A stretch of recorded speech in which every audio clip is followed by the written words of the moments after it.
Днес ще говорим за SSH Connects и как да се впишем към нашите виртуални private сервери, да ги достъпим и да ги управляваме. Тъй като съм на Mac операционна система, ще използвам терминал. Тези, които от вас са на Linux, съответно могат да използват отново терминала, и тези за Windows вече използват софтуер направен за тази цел пъти. Така, нещо, което правим е, влизаме си в терминала, изписваме командата SSH, L параметъра за потребителско име, TRNCP за порта, който е 22 by default, и съответно IP адреса. Само че IP адреса не го помня, ще трябва да си го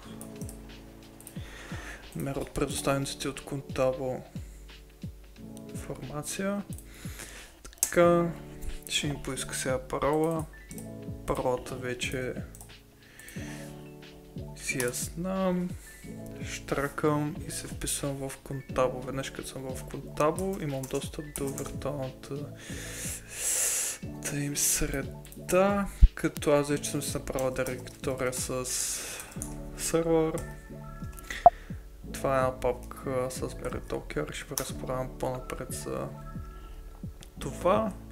И в момента може да си инсталирате абсолютно всичко, което желаете през apt-get, примерно install git